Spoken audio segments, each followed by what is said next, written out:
Hey there, my name is Clintleetwood, and I'm here with another Mechabellum replay review.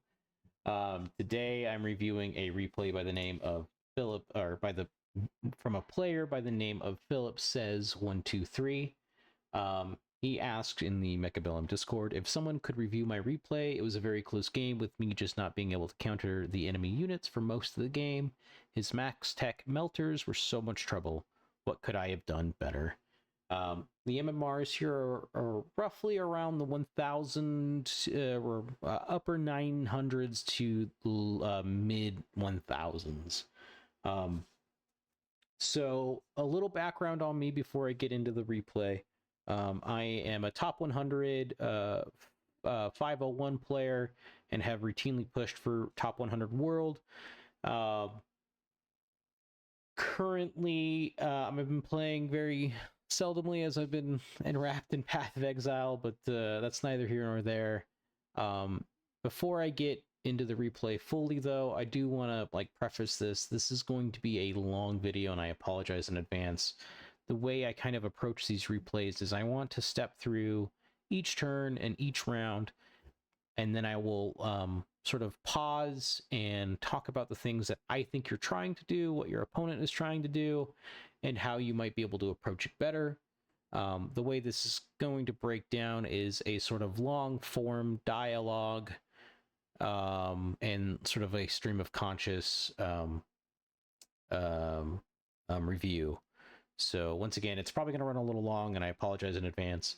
But to set the stage here, we have Filipcez with Marksman Spec and Ball Crawler versus Rev, who is Cost Control Spec, with Crawler Sledge. So initially here, right, what I would expect to see you pick up here is Arc Lights.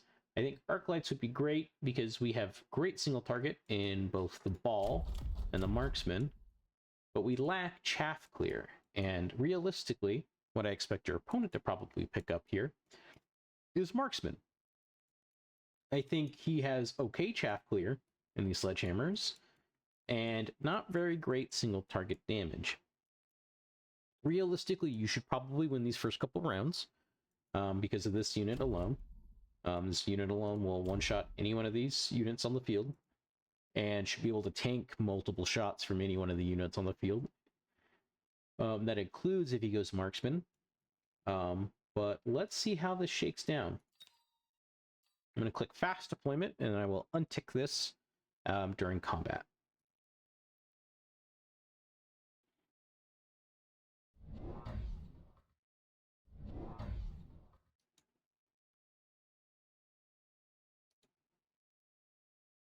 Do you run Assault Mode Marksman? You do not.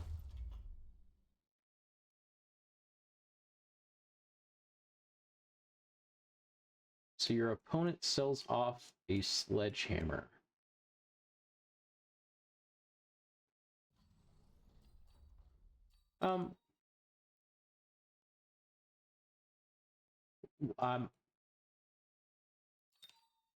Your opponent sells off a Sledgehammer, banks 400. We'll have 900 next round. I guess this is like a cheese. This is wild to me. I've never seen an opener like this, and this feels like it should not work. The reality, right, is these early rounds and these early openers of rounds 1 to 3. Excuse me. Rounds 1 to 3 typically don't do a lot of damage. So I think that's what he's sort of leveraging here, is his health as a resource. I don't know. This seems what I would say is incorrect.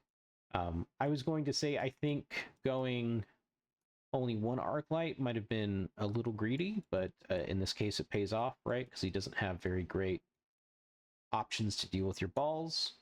So what's going to happen here, right, is that these balls should get in to this tower, and we are probably thinking about a level early on these guys if I had to guess. So we're fast forwarding. Yep, balls get in. We have crawlers on the tower already. We're gonna get the other tower. And easy, yeah.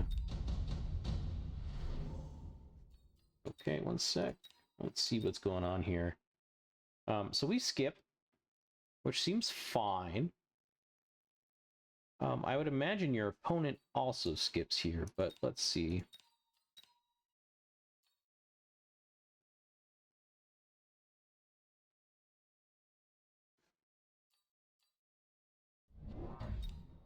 Okay, we're going for a ball staying push. I think this is like a classic combo. My only critique so far here is that if he missiles you at any point here, you're going to feel so bad. So what I would probably say is that we might just want one Mustang here, and then like crawler out here and crawler out here, right? Because we could have, no, we wouldn't have enough money. Maybe what we do instead is like a vertical crawler here, but it's kind of loose still. My concern is that with the missile device spec potentially showing up in the next couple rounds, we could be accidentally hosing ourselves. So yeah, I would say like maybe spread this out a little bit. One of the positionings I've seen recently is that over here we'll have crawler ball, and then over here we'll have ball crawler.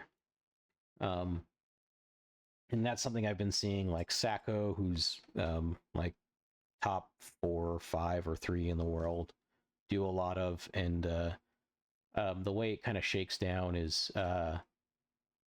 you have this like sort of weird interaction where even if he missiles, he has to missile like both groups, and it's not efficient. And if they are missiling, right, their economy's usually in shambles by the mid game. In this case, though, it's a little moot to make that point, as your opponent is cost control, and cost control should be abusing the extra 100 credits they get per round. So let's see how this shakes down.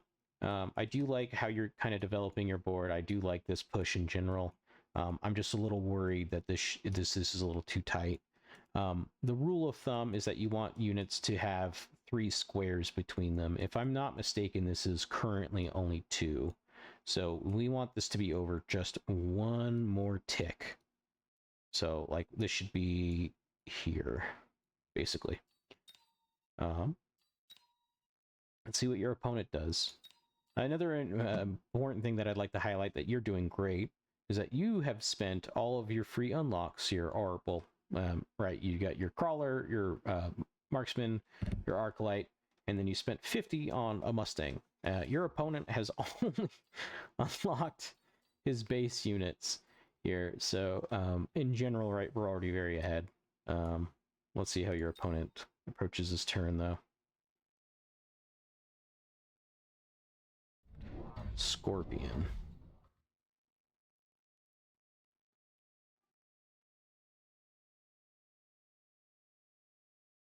Okay. I think this is a very interesting opener from your opponent.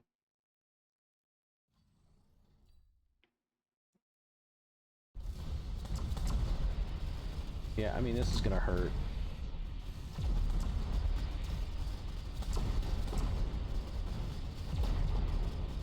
Do we still get in, though? We do. All right, so, I mean, we have a lot of pressure early on.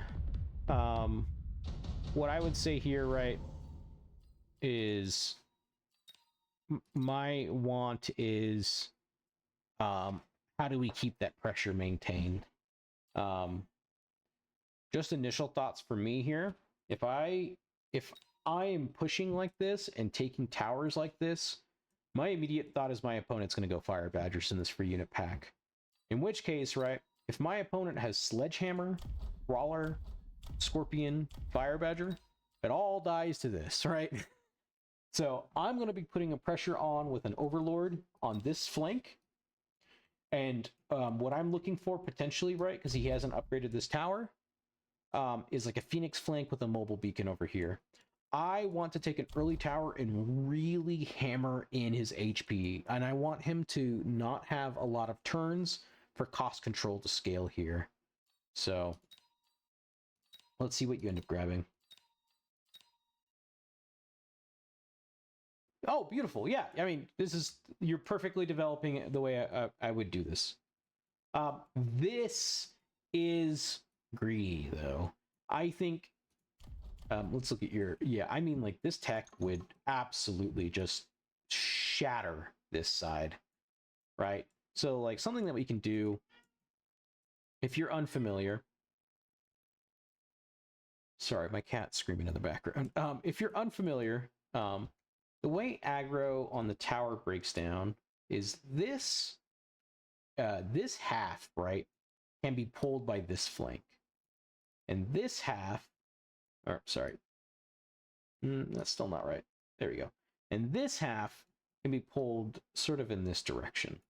So something that we can do, right, if we're having a tough time with this stuff, so we can throw like fangs over here, maybe some crawlers over here, and we can pull away this and allow this stuff to get in, especially if we mobile beacon, right? We can mobile beacon the balls in, and by the time, hopefully, right, that this is dealt with this, we've already killed this tower. So we have a lot of pressure here. And I think, right, what we could do, right, is like boat here, and then like, obviously we wouldn't have the funds right now, but we could do like a boat here this turn, Phoenix flank over here, take a free tower, sell that Phoenix off next turn, use that mobile beacon, start to build out a flank over here, and really start to hammer this tower in. You know, the reality, right, is that we would have so much damage on the board.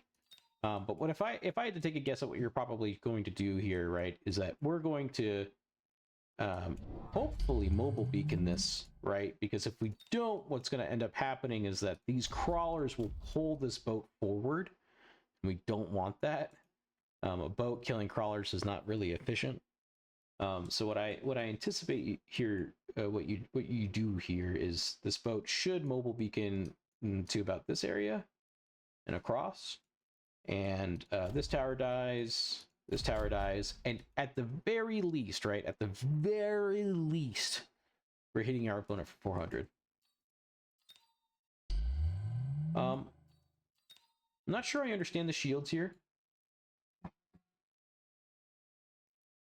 not sure I understand the shields here. Sorry, that was my alarm. Not sure I understand the shields here. The shields here, I think, if I had to take a guess at what you're thinking here, is I think you're worried about fire badgers on the front like this, and like I kind of get it, but I think what ends up happening, even if you do this right, is that these run forward and die. Maybe you're worried about boat, but the reality, right, is that this unit counters the boat pretty hard, especially if it's naked out here in the front. And even if it's not naked, right, even if he goes like stuff like this should handle it pretty quickly. So let's see how this goes. Okay, crawler. We put something over here. Range, okay.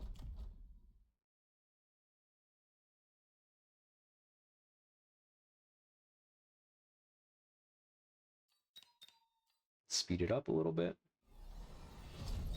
All right, so if I'm not mistaken, how this should shake down is that when this spawns in, it'll see this as the most recent target. And because the speed is like pretty fast, it should, and the range is like pretty wide, we should be chasing these all the way down, but I might be wrong on this.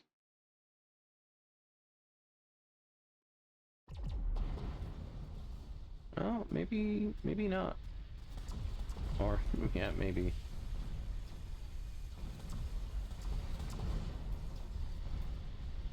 Okay, so it does work out for us. Nice.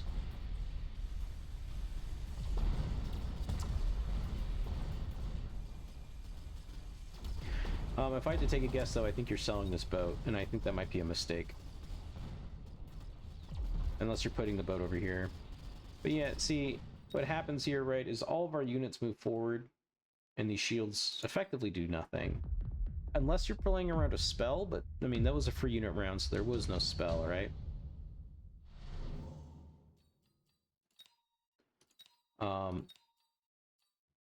So you're very comfortably in the lead here. You can consider top supply if you want, and I think round 4 is early enough to consider it. I probably would have taken this. Alternatively, right, your opponent has no AA, so we can Wasp Swarm back here, in this corner, like back here. We would have to just play around it ourselves, right? So we could like put a missile here, and then I don't know, like we do some crawlers here, and what would end up happening, right, is if the fangs, or if the wasps are spawned in over here, they would aggro the crawler, they would aggro on the crawlers and follow them in. So let's see what we end up grabbing. Okay, so you do grab. Oh wait, no, he grabbed. Sorry, he grabbed top supply, and we go for redeployment. Are we all ending a flank? So redeploying here. Yeah.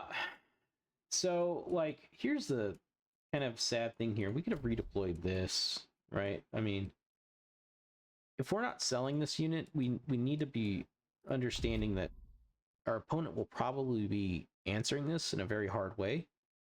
So like we could have forced a response and then come over here, but we can do that next turn, right? We have options. I'm not sure if I understand this move. What I think could be great here is just like redeploying him on this flank and like mobile beacon him again. But let's see how this goes.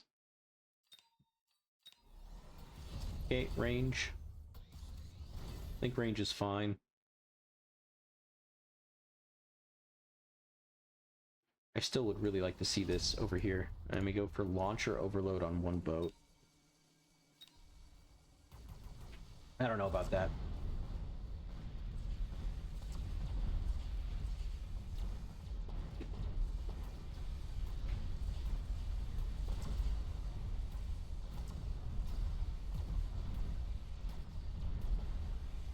Okay, nice. We get in. Very big.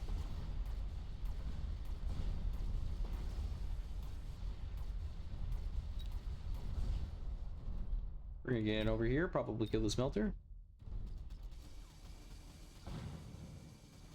Fantastic. That's another level on these balls, and level 3 steel balls become a real problem very fast. So, something that I really want to see you do here, I want to see you redeploy this, like either here or here. You can literally drop a crawler and it'll hold this down forever, right? You can even go crawler arclight over here and it'll hold it down forever. And this boat, and now here, being mobile beaconed in, free tower. We also have a Phoenix that we can consider flanking with back here. We could even put it right here and it would be solid, but let's look at the rest of this. Double Rhino, not the greatest into his board. Typhoon, not the greatest into his board, and Fangs are also not the greatest. So I think really, realistically, this is the only option for us. So let's see if you end up grabbing that. And you do. Okay, like you're making, in my mind, all of the correct decisions. I would love to see you redeploy. Let's see if you end up doing that.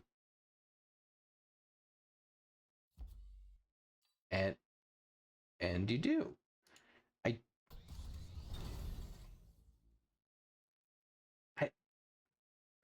don't like this. I don't like this. I see what you're trying to do. I don't like it.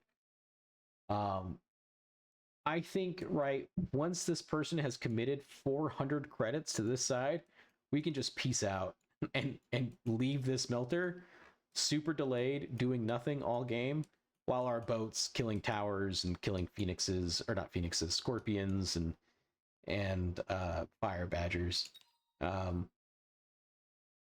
So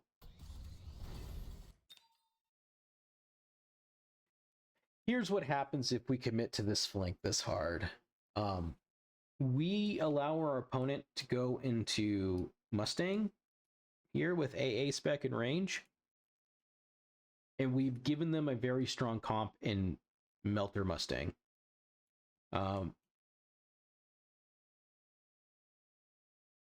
What I'd really love to see is like all of this abandoned over here. I think wasps are also a mistake. The way I approach wasps in general is that the main reason why I say wasps are a mistake is that we saw 4 level 4 fangs, and we can't take that. Like these will chew up wasps for breakfast. The reason why I also say wasps are a mistake is that unless your opponent's like a heavy air comp and you're running, I mean, yeah, you're running the carry techs, which I think wasps do great into, but I think wasps, generally speaking, like unless you have an incredible amount of tempo and they're incredibly well protected, and these are not, they just die. Your opponent goes Mustang and they fall over and all of your DPS is gone, and it feels really bad. So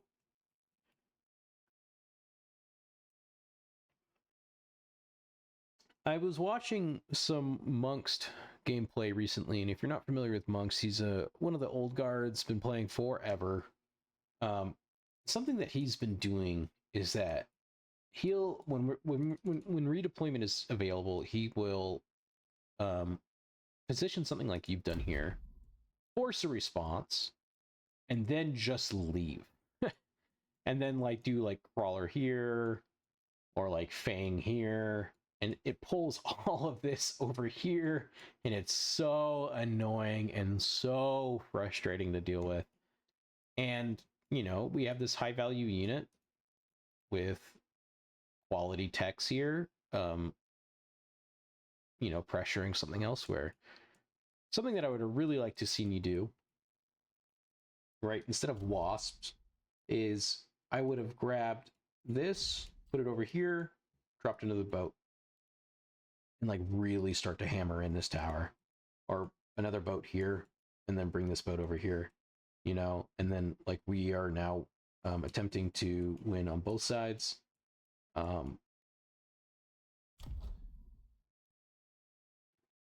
It's hard to say. I think if we put a crawler here, let me put a note for this real quick because I want to revisit this. We'll do some experimentation at the end of this because we have this beautiful little button down here where we get to drop in. So it's round 5. Do we pull things forward if we flank with Phoenix? And so my idea here is that there is a reality, right, where I could put crawlers up here on the line. Phoenix is way back in this corner. And I think outside of a couple fangs, maybe like these 3, these should all walk forward to these crawlers. But we'll put a pin on that and come back to it. But I think what's going to end up...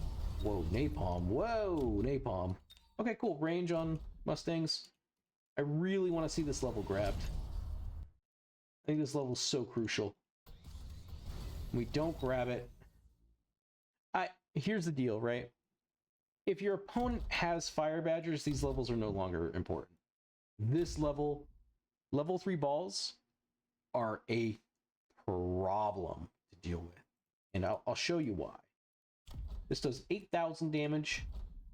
These have 9,000 HP. I mean, they already take 2 shots to deal with, but I think if he clicks attack, these now 1-shot balls, but level 3 would make it a break point where it takes 2 shots, right? And 2 shots at almost 9 seconds, I mean, these balls are going to kill everything. These balls are going to kill everything if they get latched on.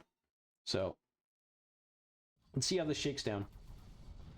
These poor Phoenixes. Oh, man. Oh, okay, they don't die. Very nice. But yeah, this makes sense. This Overlord dies over here. These Phoenixes are gonna clean up. What might end up happening here, though...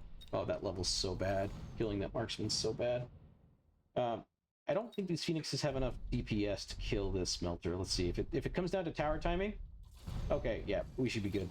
Nice. Yeah, we two-shot the damn thing. Alright, so we're losing a little momentum. Let's take a look at what we end up grabbing here. I think Smoke Bomb, you can force your opponent to respond to it. So I think Smoke Bomb, like, across here, would be insane. What are you into grabbing? You skip. Ah, that's a mistake, man. When you're ahead like this, and you see a spell that could potentially swing the battlefield or the game in your favor, you always take it. You always take it, and you always force a response out of your opponent. If you ever played Magic the Gathering, and this is not like the most adept comparison, but the idea is that sometimes, right, you need to force your opponent to have it, because if they don't have it, you win the game. And I think this is one of the scenarios where you win the game. So I'm going to put another pin in this. I'm going to go round 6. Does Smoke win the game? It lasts for 2 turns, right? If he doesn't shield here, and if he doesn't respect it, he's 2 rounds behind at that point. So let's see how this goes. You redeploy.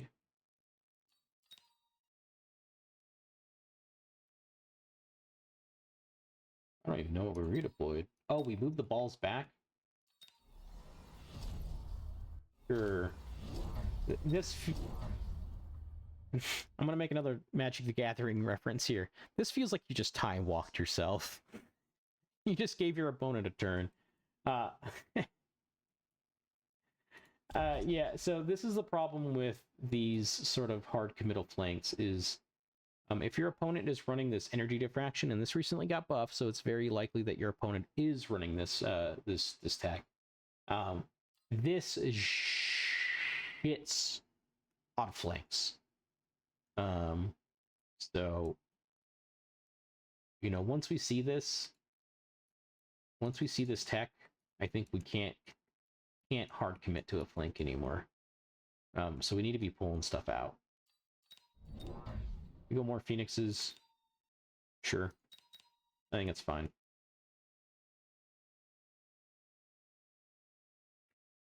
This is asking to get a port. Whoa! Launcher overload. Very cool stuff. But yeah, this is the problem with energy diffraction. We have nothing in front of it. It all dies. This all dies over here. Yeah, I mean...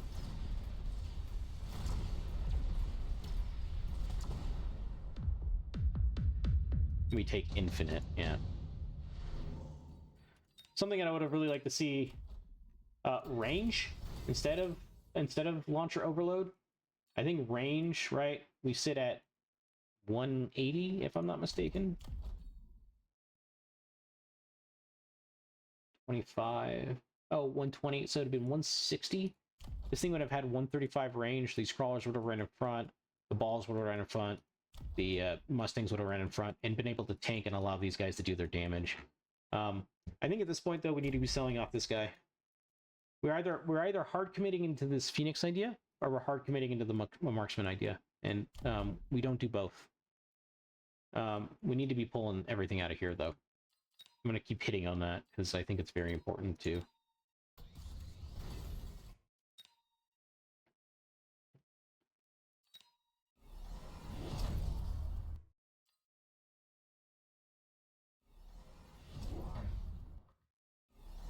More Wasp with brown spec. I mean... sure.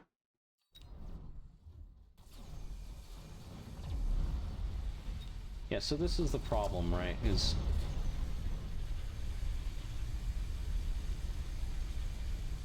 we're not...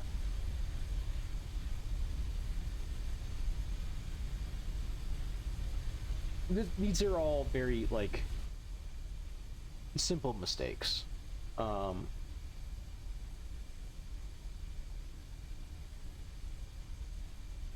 not respecting range. We're missiling and hurting our economy. And we have a flank that's doing nothing.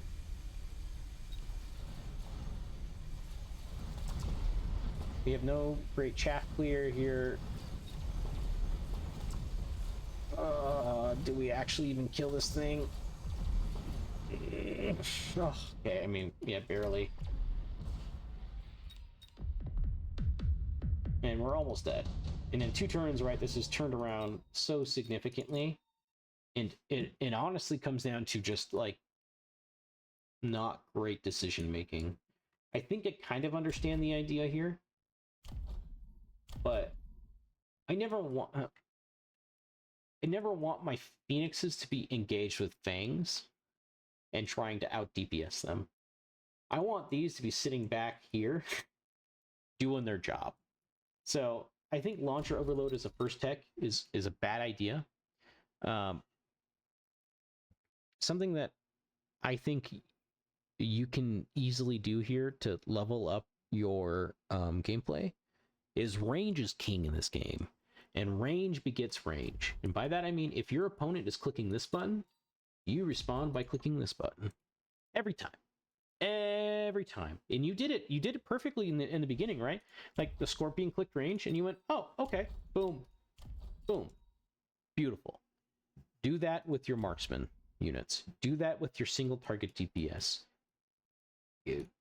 Yeah. Do we end up utilizing redeploy?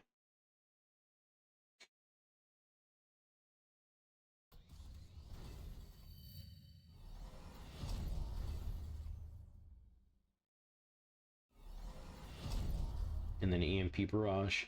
That doesn't really do anything against us. This is wasted money by your opponent. Sure.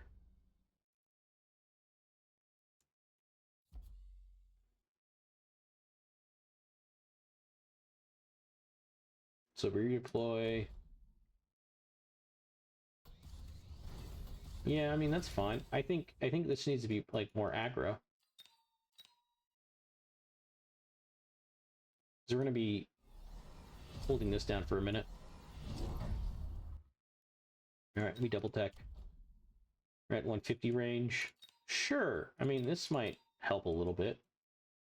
But man, this is asking to be AA fort. This would hurt so bad. He drops like 2 AA forts, all of this dies. And we have no way to, like, we don't even run jump drive. Like, we have no way to get it out of there.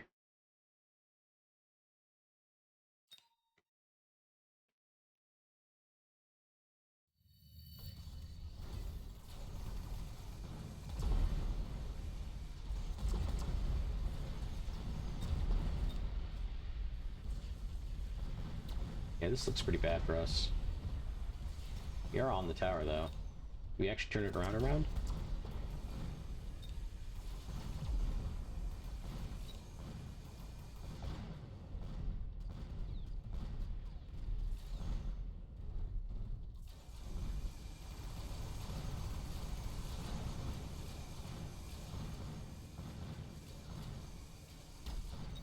Do we take EMP next round is the question. We're at 15. Oh, God. And there's the forts, man. Does he take it? Does your opponent take the fort? Sabretooth. That's crazy, man. If I'm your opponent, I'm slamming 2 forts here. I'm clicking A and I'm laughing. So we go EMP range storms. I think the better option here is just this, man. I'll be honest. Kind of understand the idea. You do see that the 4 tech melters does require EMP to be dealt with, and that's a correct line of thinking. But the question now becomes, do we actually get on the melters with that stuff? Let's see.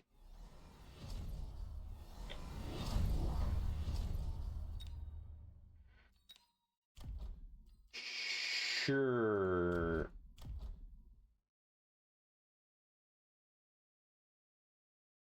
I think if we're doing this, since we have 4 levels here, we loan, we click rapid resupply, we click field recovery, we sell this off, and we level all these up to get that extra range. I think that really, really is going to matter here. Okay, we loan.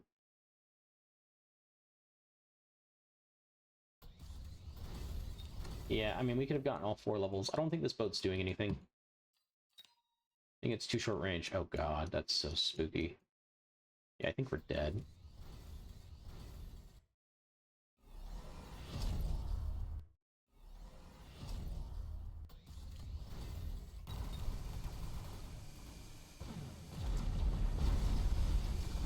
Okay. EMP. Nice. EMP on 2. Very good.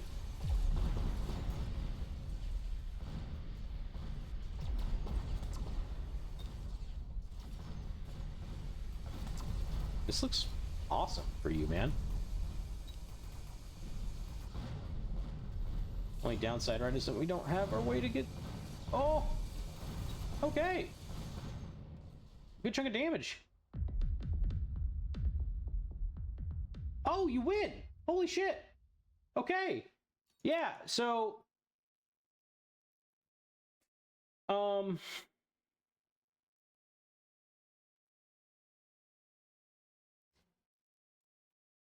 What can we do here? Couple things, right? We forced a big response, and you kind of see the power of, I think, later on in the fact, right? By pulling these units off, right? These melters aren't doing a whole lot. We could even just put a crawler here, pull all of this out, start to set up our board elsewhere, and it's like so good for us. I think these storm callers are a good idea. I think selling off the boat maybe actually doesn't kill him, so maybe that was a bad call. Hard to say. I don't know if the boat actually lived at the end of the round, but yeah, here, let's step into a couple things here. Let's go to round 5. So I've got some theory crafting here. I would love to step into your turn. Okay, so my thought process, right? So your opponent is going Fangs.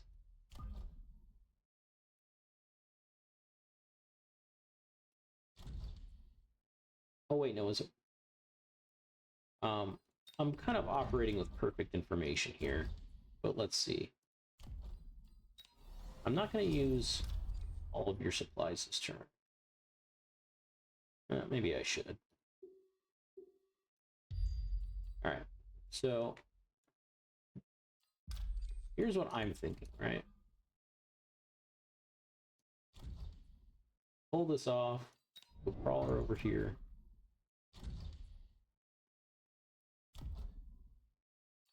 Take this level. I mean, we can probably just take this level and it's fine too.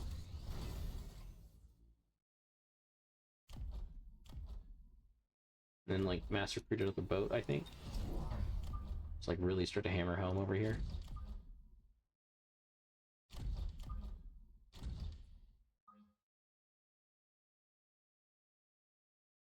Probably take this staying level as well.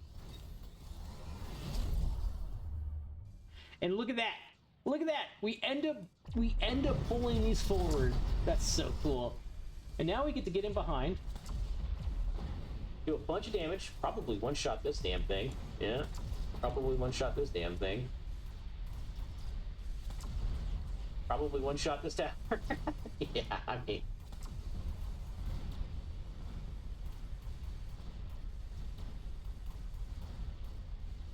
We get to crack this tower, one-shot this.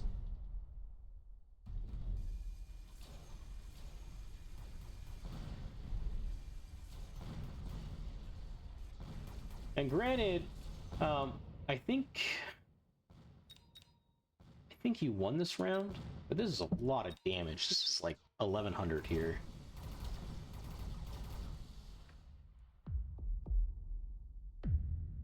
Yeah, it's 1050. And then I wanted to check, does smoke win you the game on round 6? Because he did not respect it. He did not put up shields. But the other thing, right, is that even though that's operating with perfect information, the big thing here is that we had a huge health advantage, and we could force our opponent to respect that.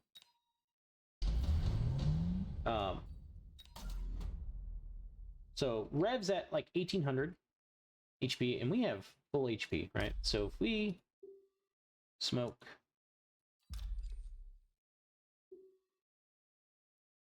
like that,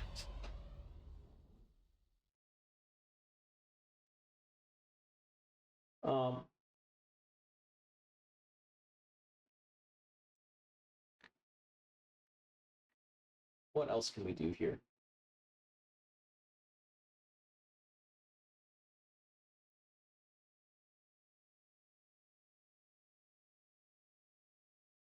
If we redeploy, so this is sort of like what I was meaning earlier, right? We can, here's what I'm thinking. So he has 1800. Let's see if we can kill him.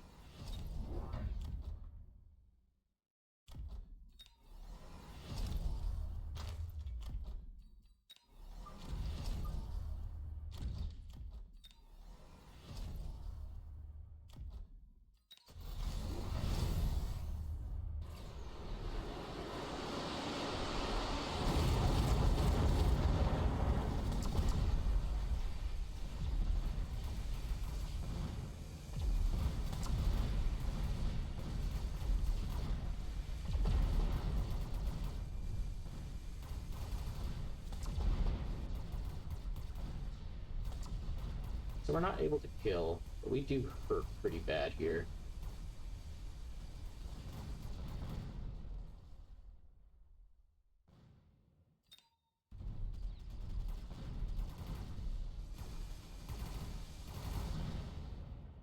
But I mean, that's a lot of pressure right there, right? That's 800, puts him down to 1000.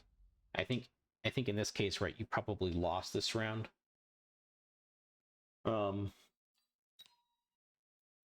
But I think this is also like not where I would have put this Phoenix, right? We would have been able to sell it off from like the last round. Been able to force a lot more pressure over here. Maybe go suck on balls. It's hard to say. Anyways, here's some key takeaways that I want to give you. Generally speaking, you had one overlord over here, and you tech launcher overload. I don't think that's correct. I didn't see any abuse of the mobile beacon, and the mobile beacon over here would have been amazing.